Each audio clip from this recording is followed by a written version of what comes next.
Good morning students. Now today we are going to start a new unit of chemistry, that is electrochemistry. Students, this unit is very important.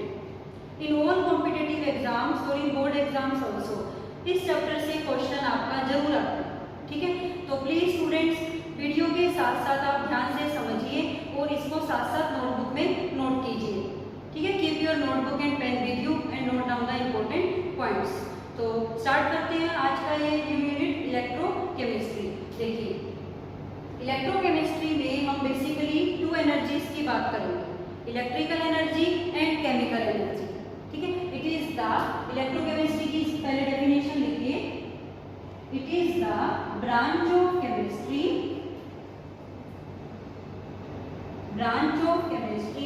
which deals with the branch of chemistry which deals with the study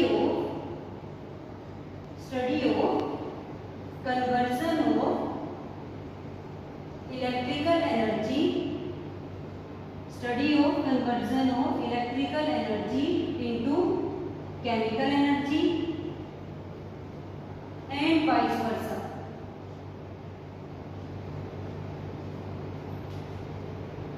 electrochemistry is that branch of chemistry जो किससे deal करती है। हम क्या study करेंगे इसमें, conversion of electrical energy into chemical energy and vice versa, means conversion of chemical energy into electrical energy also.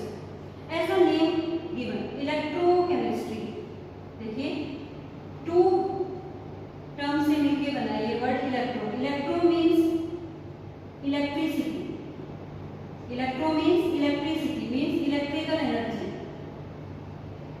Electrical energy. Chemistry means chemical energy related to chemical reactions, chemical energy. इस chapter में हम इन दोनों के साथ इन दोनों की conversion देखेंगे कि how electrical energy can be used to bring a chemical reaction, how electrical energy change into chemical energy, or how energy produced during any chemical reaction can produce electricity, can change into electrical energy, chemical energy change into electrical energy। ये दोनों inter conversion हम इस chapter में detail में पढ़ेंगे electrochemistry में।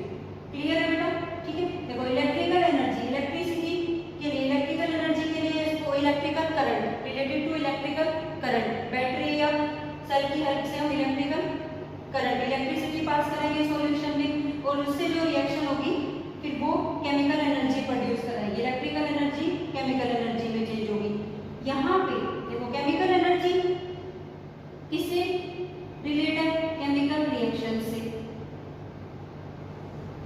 हमने बहुत सारी केमिकल रिएक्शंस पढ़ी है प्रीवियस क्लासेस में, बट यहाँ पे इस चैप्टर में जो हमें केमिकल रिएक्शंस पढ़नी है डिटेल में, वो कौन सी हम डील करेंगे, redox chemical reaction, redox reactions पढ़ेंगे। रिडॉक्स रिएक्शंस जैसे कि आपको पता है दो टर्म से मिलकर बनी होती है, ऑक्सीडेशन और रिडक्शन। रिडॉक्स रिएक्शंस क्या होती हैं, those reactions in which both oxidation and reduction process take place simultaneously, दोनों प्रोसेस एक साथ होती है, उन प्रोसेस को क्या कहती है, रिडॉक्स रिएक्शन, ठीक है। रिडॉक्स रिएक्शन टू टाइप की होती है, ये आपको पता होना जरूरी है। इसको समझने से पहले ये आपको पता होना बहुत जरूरी है। जो हम इस चैप्टर में पढ़ेंगे वो कौन सी रिएक्शन पढ़ेंगे, redox reaction. Redox reaction two type की होती है, spontaneous redox reaction, non spontaneous redox reaction, non spontaneous redox reaction. देखो ये टर्म्स जो है आपने थर्मोडायनामिक्स में पढ़ी होगी +1 क्लास में। स्पॉन्टेनियस रिएक्शंस कौन सी होती है, जो अपने आप हो जाती है without the help of any external source, जो रिएक्शन खुद होती है उन्हें कहते हैं spontaneous reaction. Non spontaneous reactions क्या होती हैं, जो रिएक्शन खुद से नहीं होगी, लेकिन जैसे ही हम कोई एक्सटर्नल सोर्स लगाएंगे बाय इलेक्ट्रिक करंट या फिर इलेक्ट्रिसिटी पास कराएंगे तो वो रिएक्शन होगी, तो रिएक्शन बिकम स्पॉन्टेनियस। तो इन दोनों रिएक्शंस को हम यहाँ पे पढ़ेंगे। देखो जो सेल इलेक्ट्रिकल एनर्जी को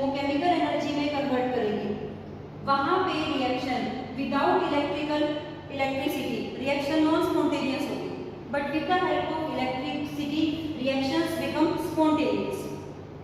ठीक है, और उसको हम फिर स्पॉन्टेनियस बना के उसको चेंज करेंगे इलेक्ट्रिकल एनर्जी को इनटू केमिकल एनर्जी। और जो डिवाइस केमिकल एनर्जी को इलेक्ट्रिकल एनर्जी में कन्वर्ट करेगी वहां पे रिएक्शन स्पॉन्टेनियस होगी, खुद ही रिएक्शन हो रही होगी, जिससे जो एनर्जी प्रोड्यूस होगी उसको हम इलेक्ट्रिकल एनर्जी में चेंज करेंगे। ठीक है, तो ये दोनों पॉइंट्स आपको पता होने बहुत जरूरी है। इस चैप्टर में ऑक्सीडेशन और रिडक्शन यही दो मेन पॉइंट्स हैं जो हमें पढ़ने हैं।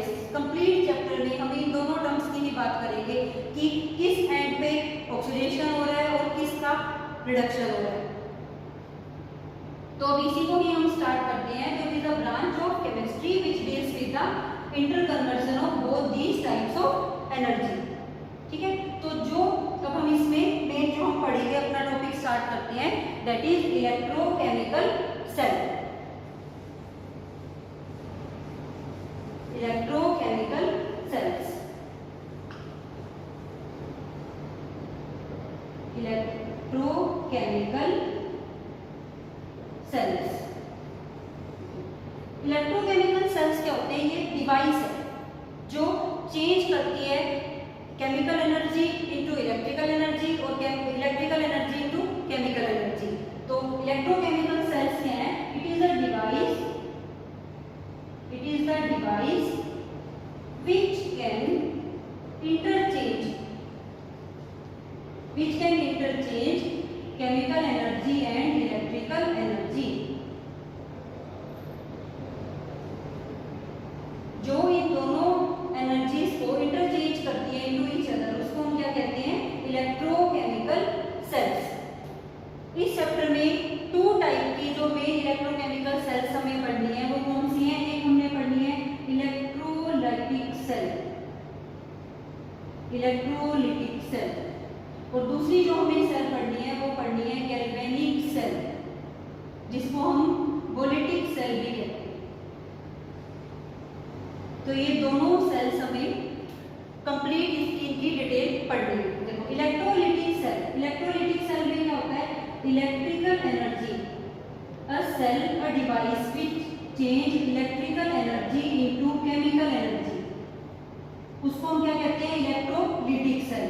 और जो डिवाइस जो सेल कन्वर्ट करती है chemical energy into electrical energy, उस डिवाइस को हम कहते हैं गैल्वेनिक सेल और वोलेटिक सेल। ठीक है, इसमें रिएक्शन जो होती है इटसेल्फ नॉन स्पॉन्टेनियस होती है, बट जैसे ही हम इलेक्ट्रिसिटी पास कराते हैं सॉल्यूशन में, रिएक्शन बिकम स्पॉन्टेनियस। तो इस इलेक्ट्रोलिटिक सेल में क्या होता है? Non spontaneous reaction, non spontaneous reaction is carried out by electricity. With the help of electricity, non-spontaneous reactions is carried out। और इसमें क्या होता है? जो रिएक्शन स्पॉन्टेनियस रिएक्शंस होती है उनसे जो एनर्जी प्रोड्यूस होती है उसको इलेक्ट्रिकल एनर्जी में चेंज करती है। इसमें क्या होता है? देखिए, the energy released during spontaneous reaction, during spontaneous chemical change या during spontaneous reactions can be convert into electrical energy। इसको हम इलेक्ट्रिकल एनर्जी में कन्वर्ट करते हैं। जैसे देखिए, अगर NaCl को मेल्ट करें, ठीक है, मोल्टन NaCl, एक बीकर में NaCl को मेल्ट करके हाई टेम्परेचर पे अगर हम इसको हीट करें इसके मेल्टिंग पॉइंट तक और ये मेल्ट हो जाए, तो हम इसको अगर लें मोल्टन NaCl, मोल्टन NaCl में दोनों आयंस होंगे, सोडियम आयंस भी होंगे और क्लोराइड आयंस भी होंगे।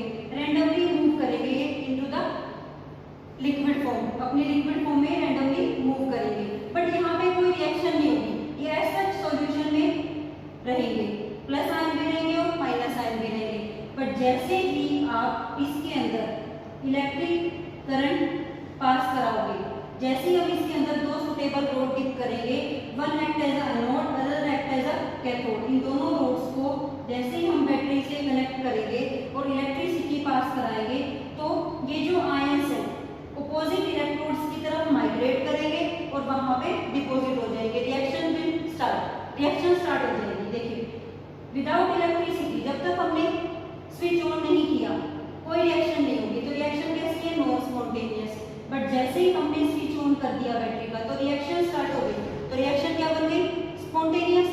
It means in this a non-spontaneous reactions occurs by supplying electrical energy and then that electrical energy change into chemical energy। ठीक है, तो ये सबसे मेन पॉइंट है जो आपको इसमें ध्यान रखना है। इसमें कैसी रिएक्शंस होती है, नॉन स्पॉन्टेनियस रिएक्शन, और इसमें कैसी रिएक्शन होती है, स्पॉन्टेनियस रिएक्शन। तो इन्हीं पॉइंट्स को ध्यान रख के अगर हम एक पॉइंट पढ़े delta G, sign of delta G, ये भी आपको बहुत ध्यान रखना है, ये पॉइंट बहुत इंपॉर्टेंट है। साइन ऑफ डेल्टा जी की बात करें, गिब्स फ्री एनर्जी, ये भी आपने प्लस 1 में पढ़ा हुआ है। गिब्स फ्री एनर्जी फैक्टर जो हमें स्पॉन्टेनिटी बताते हैं रिएक्शन की। 3 हम पढ़ते हैं इसमें पॉइंट। अगर डेल्टा जी नेगेटिव है इट मींस रिएक्शन स्पॉन्टेनियस है, डेल्टा जी पॉजिटिव है रिएक्शन नॉन स्पॉन्टेनियस है, और डेल्टा जी अगर 0 है तो रिएक्शन इज इन इक्विलिब्रियम। तो आप बताइए इलेक्ट्रोलाइटिक सेल में नॉन स्पॉन्टेनियस रिएक्शंस होती हैं, नॉन स्पॉन्टेनियस रिएक्शंस अकर्स, तो डेल्टा जी और electrolytic cell sign of delta G क्या होगा, पॉजिटिव। ये बहुत इंपॉर्टेंट है, आपको ध्यान रखना है। ओके, इसमें स्पॉन्टेनियस रिएक्शंस होती हैं गैल्वेनिक सेल में, तो इसमें साइन ऑफ डेल्टा जी क्या होगा, नेगेटिव। ये क्वेश्चन आपका कई बार 1 मार्क्स के क्वेश्चन में भी आ जाता है एग्जाम में, और एमसीक्यू फॉर्म में भी आ जाता है। What is the sign of Gibbs free energy for electrolytic cell, for voltaic cell, तो आपको पता होना चाहिए। तो हम सबसे पहले इसमें, ठीक है, तो ये दोनों जो सेल हम इसमें पढ़ेंगे, सबसे पहले हम अपने इस चैप्टर का पार्ट 1 स्टार्ट करते हैं, दैट इज इलेक्ट्रोलाइटिक सेल। इसको हम पढ़ेंगे डिटेल में।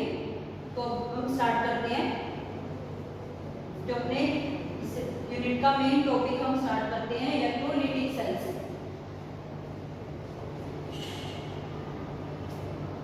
प्लीज स्टूडेंट्स आप मेरे साथ साथ नोट करते रहिए अपनी नोटबुक में, जो भी मैं आपको यहाँ पे नोट्स फॉर्म में डिक्टेट करा रही हूँ, जो भी मैं आपको समझा रही हूँ, आप इसको साथ साथ नोट करिए।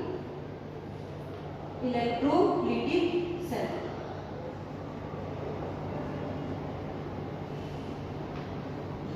देखिए इसमें हमें इलेक्ट्रोलाइटिक सेल क्या होती है, अगर हम बेसिक इसका एपरेटस ले, जो इसके लिए एपरेटस लिया जाता है, देखो हमने क्या पढ़ा है, क्या सेल होती है, ये क्या करती है, cell device convert electrical energy into chemical energy. ठीक है, इसमें हम कैसे करते हैं, देखो इसमें हम एक बीकर लेते हैं, एक एपरेटस लेते हैं जिसको बोलते हैं इलेक्ट्रोलाइटिक टैंक, जिसमें ये प्रोसेस होनी है। कौन सी प्रोसेस होती है इसमें इलेक्ट्रोलाइटिक सेल में, इलेक्ट्रोलाइटिक सेल में जो प्रोसेस होती है उसका नाम होता है इलेक्ट्रोलिसिस। इलेक्ट्रोलिसिस, जिस भी सॉल्यूशन की इलेक्ट्रोलिसिस करनी है वो इस टैंक में लेते हैं। सभी स्टूडेंट्स को ये ध्यान रखना है, जो भी सॉल्यूशन जिसकी भी इलेक्ट्रोलिसिस हम इसमें कराएंगे उसको या तो मोल्टन फॉर्म में लेना है या फिर उसका सॉल्यूशन लेना है। मोल्टन मींस या तो आपको उसको मेल्ट कर देना है, सॉलिड से लिक्विड बना देना है विदाउट एडिंग एनी सॉल्वेंट, या फिर उसमें कोई एक्वस सॉल्यूशन, एक्वस मीडियम डाल के जैसे वाटर डाल के उसका सॉल्यूशन बना लेना है। तो यहाँ पे जो सॉल्यूशन होगा आइदर इन मोल्टन स्टेट और इन एक्वस सॉल्यूशन। तो यहाँ पे हम कोई सॉल्यूशन, जो सॉल्यूशन जिसकी इलेक्ट्रोलिसिस हम यहाँ पे कराएंगे उसको हम कहेंगे इलेक्ट्रोलाइट। इलेक्ट्रोलाइट, इलेक्ट्रोलाइट या तो मोल्टन फॉर्म में यूज होगा या फिर इसका एक्वस फॉर्म लेंगे। ठीक है, इसको क्या बोलेंगे, जिस एपरेटस में ये प्रोसेस होगी इलेक्ट्रोलिसिस, इसको बोलेंगे इलेक्ट्रोलाइटिक टैंक। नॉन कंडक्टिंग होनी चाहिए इसकी वॉल्स जो होती है, ये ध्यान रखना है आपको। जो हम ये चैम्बर लेंगे, ये जो टैंक लेंगे, इसकी वॉल्स जो होती है वो नॉन कंडक्टिंग होनी चाहिए। ठीक है, अब इस सॉल्यूशन में 2 सुटेबल रोड डिप कराएंगे, 2 सुटेबल रोड इस सॉल्यूशन में डिप कराएंगे, मेटल रोड। ये जो मेटल रोड्स हम इसके अंदर डिप कराएंगे ये किसी भी पर्टिकुलर मेटल की हो सकती है, एक्टिव मेटल्स की भी हो सकती हैं और इनर्ट मेटल्स की भी हो सकती हैं, जो रिएक्शन में पार्टिसिपेट ना करें उसकी भी हो सकती है। जैसे अगर मैं यहाँ पर अगर प्लेटिनम की ले लूँ, प्लेटिनम इनर्ट इलेक्ट्रोड है,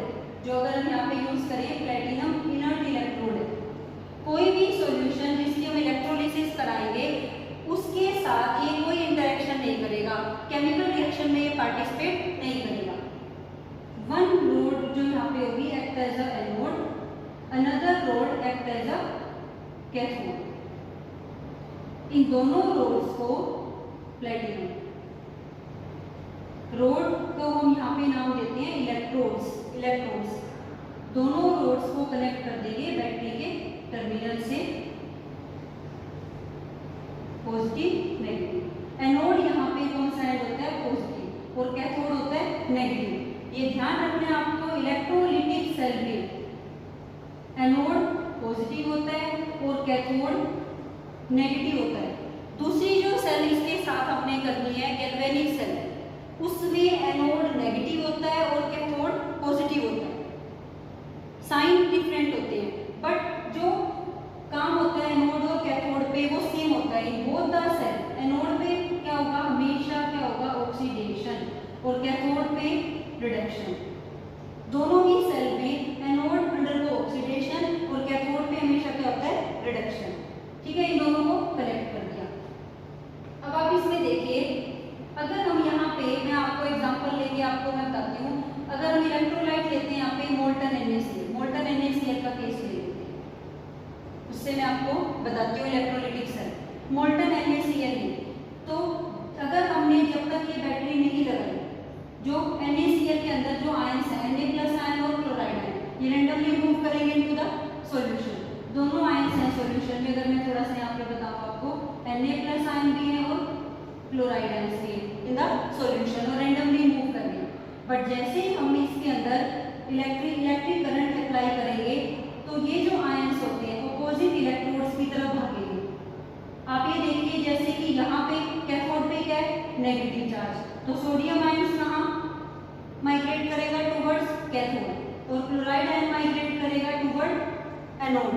तो इनकी माइग्रेशन शुरू हो जाएगी, इनकी मूवमेंट शुरू हो जाएगी, और इनकी movement toward positively charge electrodes जैसे ही शुरू होगी तो यहाँ पे रिएक्शंस होंगी एट दैट एंड और दिस एंड, एनोड और कैथोड रिएक्शंस होगी, और ये वहाँ पे जाके डिस्चार्ज हो जाएंगे, अपने चार्ज को न्यूट्रलाइज कर देंगे और केमिकल एनर्जी प्रोड्यूस होगी। तो इस प्रोसेस से इलेक्ट्रिकल एनर्जी चेंज किसमें हो रही है, केमिकल एनर्जी में।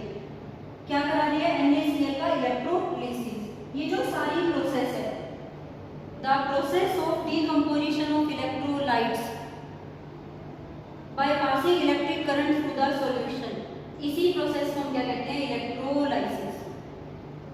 इलेक्ट्रोलाइसिस कि जो ये आयंस पहले रैंडमली मूव कर रहे थे, जैसे ही हम बैटरी ऑन मतलब स्विच ऑन करेंगे, इलेक्ट्रिक करंट इसमें पास कराएंगे, तो ये आयंस जो है अपोजिट इलेक्ट्रोड्स की तरफ जाएंगे, चार्ज को अपने यहाँ पे डिस्चार्ज करेंगे और ये न्यूट्रल हो जाएंगे और change into some other product, chemical reaction हो जाएगी, वहां से एनर्जी प्रोड्यूस होगी, जिसको हम क्या कहेंगे, केमिकल एनर्जी। अब हम इसमें बात करें तो किस तरह से होगी इलेक्ट्रोलिसिस में, रिएक्शंस कैसे होंगी, एट एनोड। सबसे पहले देखिए एट एनोड, एनोड कैसा है, पॉजिटिवली चार्ज। एनोड पे हमेशा क्या होता है, ऑक्सीडेशन। एनोड के पास कौन से आयन आएंगे, नेगेटिव आयंस, तो chloride ions move towards anode. जैसे ये एनोड पे जाएंगे, they lose electron and change into chlorine. One chloride ion कितना इलेक्ट्रॉन लॉस करेगा, 1। 2 क्लोराइड आयंस कितने लॉस करेंगे, 2 electrons. This is a primary change. Loss of electron at anode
plus 2 chloride ions gives 2 sodium plus chlorine.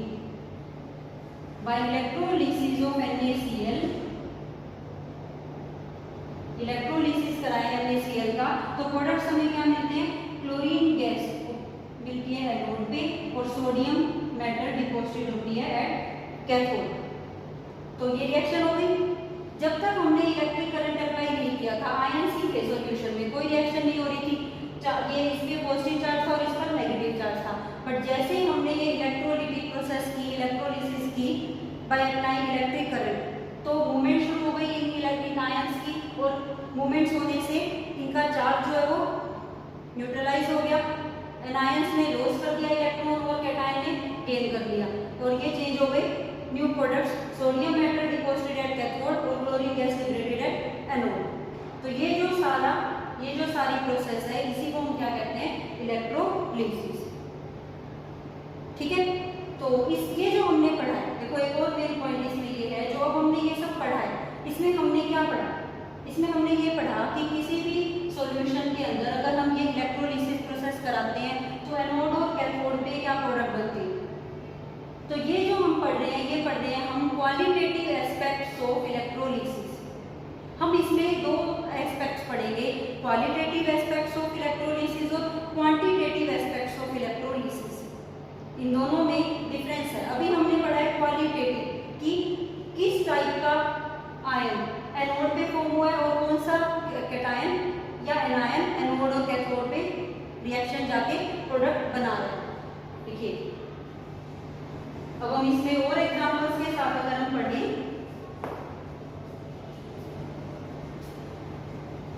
तो electrolytic cell में हम 2 types के aspects पढ़ेंगे। इसको 2 तरह से स्टडी करेंगे, qualitative aspects, qualitative aspects of electrolysis, और एक हम टॉपिक पढ़ेंगे क्वांटिटेटिव एस्पेक्ट्स ऑफ इलेक्ट्रोलिसिस। इन दोनों में देखिए क्या डिफरेंस है। क्वालिटेटिव, एक है क्वालिटेटिव, एक है क्वांटिटेटिव। क्वालिटेटिव में हम पढ़ेंगे विच वन,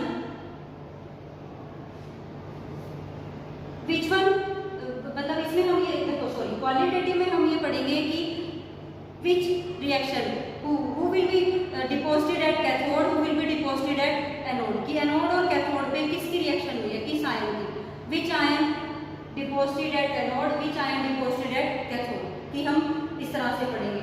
क्वांटिटेटिव में हम पढ़ेंगे हाउ मच, कितनी अमाउंट किसी भी सब्सटेंस की डिपॉजिटेड हुई है एट कैथोड और कितनी गैस लिबरेटेड हुई है एट एनोड या सम अदर रोड, तो वो हम पढ़ेंगे। क्वांटिटेटिव में हम पढ़ेंगे वेट के बारे में कि weight of substance deposited at cathode anode, volume of concentration of solution की बात करेंगे यहाँ पर, टाइम, करंट, कितना करंट पास कर रहे हैं सॉल्यूशन में से, कि उसमें एक पर्टिकुलर अमाउंट हम मेजर करेंगे, कितना करंट पास कराने से इतना सब्सटेंस डिपॉजिटेड हुआ है एट कैथोड और एनोड। ये तो हम सब पढ़ेंगे इसमें, क्वांटिटी पता लगाएंगे। इसमें हम नेचर पता लगाएंगे, नेचर ऑफ प्रोडक्ट फॉर्म को, क्वालिटी से हम पता लगाएंगे नेचर, यहाँ पे हम पता लगाएंगे nature of products formed at cathode and anode, और इसमें हम पता लगाएंगे उनकी क्वांटिटी ऑफ प्रोडक्ट, कि कितनी क्वांटिटी में प्रोडक्ट बना है एट एनोड एंड कैथोड,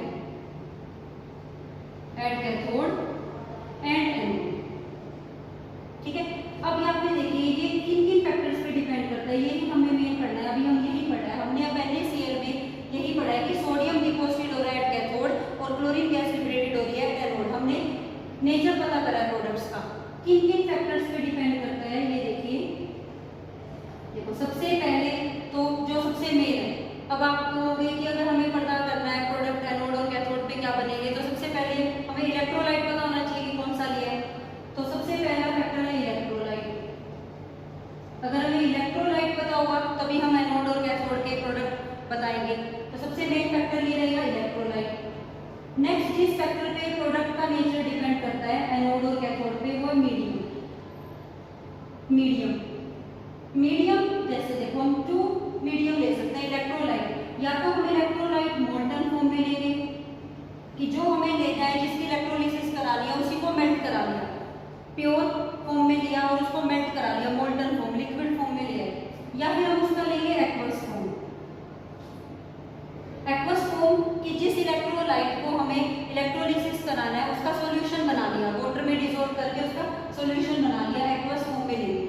यहाँ पे बहुत इंपॉर्टेंट ध्यान रखना है, जब आप मीडियम में इलेक्ट्रोलाइट के साथ, जैसे अगर आपका कोई इलेक्ट्रोलाइट है A+B-, उसके साथ आप वाटर भी लोगे तो वाटर के आयंस इसके साथ इंटरफेयर करेंगे कि अब कौन से आयन, देखो वाटर के पास भी आयन है H+ आयन और OH- आयन, तो यहाँ पे अब कॉम्पिटिशन होगा बिटवीन टू कैटायंस और बिटवीन टू एनायंस कि कौन जाके एनोड और कैथोड पे रिएक्शन करे। तो यहाँ पे हमें प्रोडक्ट का नेचर जो है वो बहुत ध्यान से करना है, यही हम आगे बढ़ेंगे, क्योंकि अब इसमें एक और मेन पॉइंट मैं आपको बताऊंगी कि वाटर जो है, वाटर ऑक्सीडेशन भी कर सकता है अपनी और रिडक्शन भी कर सकता है। तो दोनों ही रोड्स पे, एनोड और कैथोड दोनों पे ही ये प्रॉब्लम करेगा विद अदर आयंस कि वाटर के प्रोडक्ट बनेंगे या फिर कुछ और दूसरा आयन है उसके प्रोडक्ट बनेंगे, क्योंकि वाटर जो है वो दोनों ही टेंडेंसी रखता है, ऑक्सीडेशन की भी और रिडक्शन की भी। नेक्स्ट इसमें किस पे डिपेंड करेगा, इलेक्ट्रोलाइट पे डिपेंड करेगा और जो मीडियम है उस पे डिपेंड करेगा। यही मेन फैक्टर्स रहेंगे जिस पे आपका डिपेंड करेगा। पर देखो वाटर की हम बात करते हैं, इसमें क्वांटिटेटिव एस्पेक्ट्स हम इसके बाद पढ़ेंगे। देखो यहाँ पे मैं आपको वाटर की रिएक्शंस करा देती हूँ पहले, बहुत इंपॉर्टेंट है, ये आपको एज इट इज लर्न रखनी है बेटा। जब अगर वाटर की रिएक्शंस आपने लर्न रख ली तो आपको कोई प्रॉब्लम नहीं आएगी आगे प्रोडक्ट्स बताने में एनोड और कैथोड पे। वाटर अगर अपना ऑक्सीडेशन कराएगा, ऑक्सीडेशन हमें ऑक्सीडेशन नंबर मेथड से मैं यहाँ पे करूंगी, वही हमें यूज होगा यहाँ पे। अगर आप प्रोडक्ट बना रहे हो, अगर ऑक्सीडेशन नंबर किसी स्पीशीज का इंक्रीज हो रहा है तो क्या होता है उस स्पीशीज का ऑक्सीडेशन, और अगर ऑक्सीडेशन नंबर डिक्रीज होता है तो रिडक्शन होता है। यहाँ पे आप देखिए अगर -2 से वाटर जब ऑक्सीडेशन होगा तो क्या बनाएगा O2, तो -2 से 0 इंक्रीज इन ऑक्सीडेशन नंबर, तो यहाँ पे क्या होगा ऑक्सीडेशन। एक ऑक्सीजन पे कितना चार्ज है -2 to 0, तो कितने इलेक्ट्रॉन लॉस किए 2, बट यहाँ पे कितने ऑक्सीजन है 2, तो यहाँ 2 लिखेंगे, तो कितने इलेक्ट्रॉन लॉस होंगे 4 इलेक्ट्रॉन, और साथ में प्रोडक्ट 4 क्या बनेंगे यहाँ पे 4H+ आयन। तो अगर वाटर ऑक्सीडेशन कराएगा तो प्रोडक्ट क्या होगा, ऑक्सीजन गैस लिबरेट होगी उस साइड पे जहाँ पे वाटर अपना ऑक्सीडेशन कराएगा।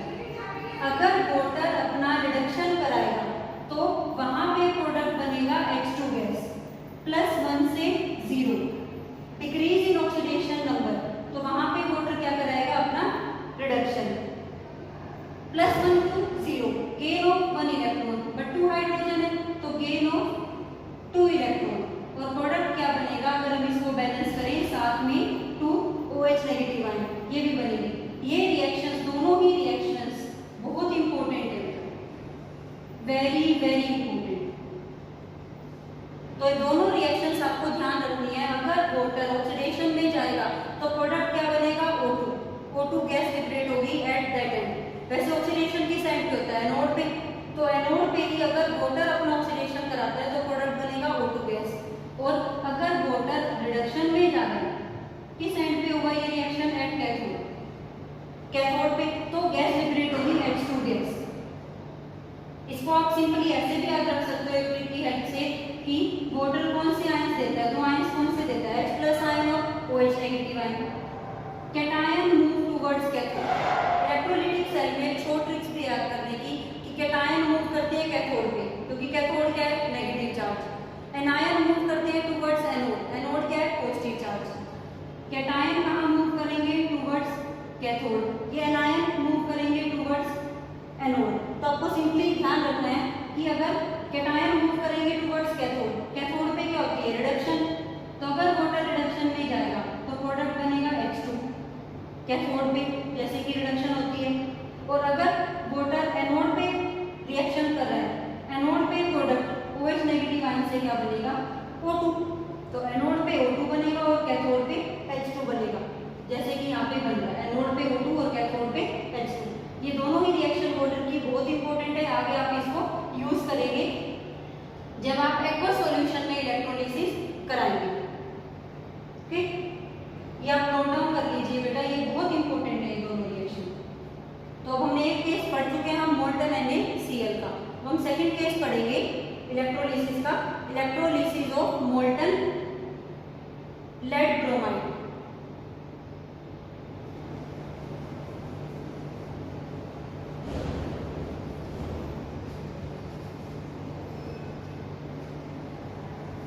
तो सेकंड एग्जांपल देखिए, electrolysis of molten lead bromide. देखो आपको इसके लिए इसमें हमें दो इसमें पॉइंट निकालने हैं, एनोड पे प्रोडक्ट क्या है और कैथोड पे प्रोडक्ट क्या है और नेट रिएक्शन क्या है। अगर आपको ये पता लग गया तो आप इसकी सारी इंफॉर्मेशन इससे रिगार्डिंग कोई भी क्वेश्चन आए तो आप उसको बता सकते हो। अब देखिए मोल्टन मोल्टन लेड ब्रोमाइड में कौन से दो आयंस हैं, एक है Pb2+ आयन और एक है ब्रोमाइड आयन।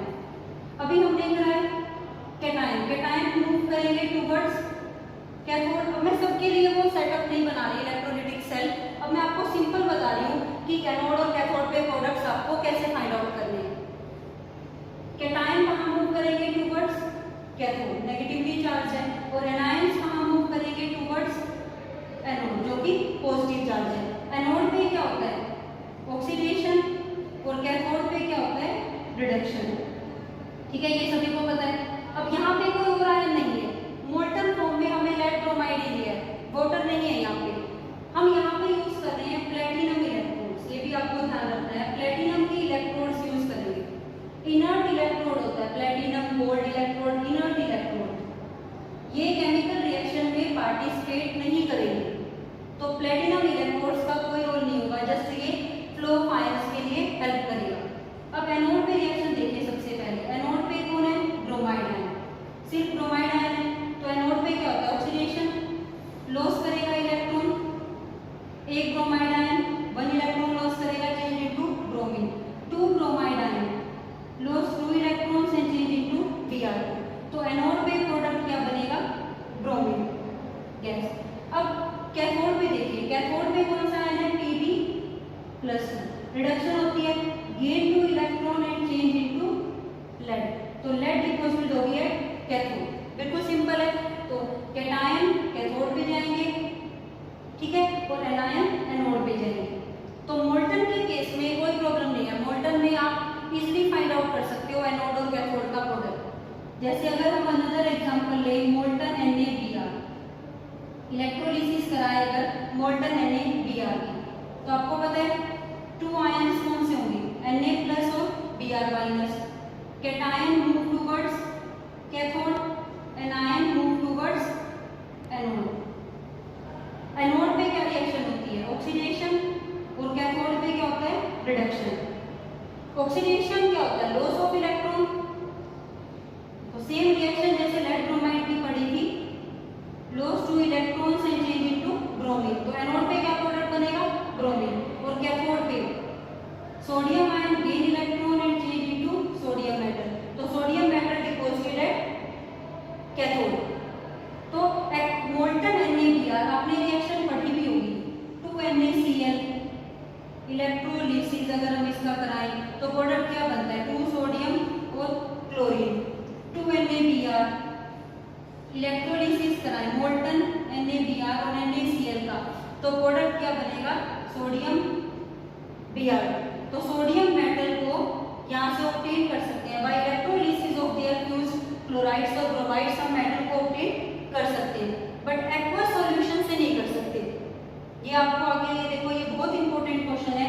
अगर हम मोल्टन अल्कली मेटल्स के हैलाइड लेते हैं मोल्टन फॉर्म में या फ्यूज्ड फॉर्म में, तो हम मेटल ऑब्टेन कर रहे हैं एट कैथोड, लेकिन अगर हम एक्वस सॉल्यूशन लेंगे तो फिर यहाँ पे आपका प्रोडक्ट डिफरेंट होगा, यहाँ पे कैथोड पे प्रोडक्ट डिफरेंट आएगा, सोडियम मेटल नहीं डिपॉजिट होगी एक्वस सॉल्यूशन के केस में। तो ये वाला सारा हमने अभी पढ़ा है मोल्टन की बात, ठीक है। अब नेक्स्ट हम इसमें पढ़ेंगे नेक्स्ट क्लास में कि अगर सॉल्यूशन फॉर्म में यूज करें इसको, तो सॉल्यूशन में वाटर भी आ जाएगा। जैसे ही वाटर आएगा तो अब आपके पास मोर देन वन कैटायंस और मोर देन वन एनायंस हो जाएंगे। और जब भी आपके पास सॉल्यूशन में इलेक्ट्रोलिसिस में एक से ज्यादा कैटायन और एनायन हो, तब आपको बहुत ध्यान से इसमें करना है कि कौन सी आयन की रिएक्शन कैथोड पे होगी और कौन सी एनोड पे होगी। ये डिपेंड करेगा, किस पे डिपेंड करता है, आप एक प्रॉपर्टी पढ़ोगे उन इलेक्ट्रोड की इलेक्ट्रोड पोटेंशियल पे, जो हम मेटल देंगे उनकी पोटेंशियल पे, कि वो ऑक्सीडेशन में जाएगी या रिडक्शन में जाएगी। उसके बेस पे हम पढ़ेंगे कि ऑक्सीडेशन पोटेंशियल और रिडक्शन पोटेंशियल। फिर हम उससे बहुत इंपॉर्टेंट पॉइंट्स आगे पढ़ेंगे कि कैसे डिसाइड होता है जब मोर देन वन कैटायन और एनायंस होते हैं कि एनोड और कैथोड पे प्रोडक्ट्स क्या होंगे, ये हम नेक्स्ट क्लास में पढ़ेंगे।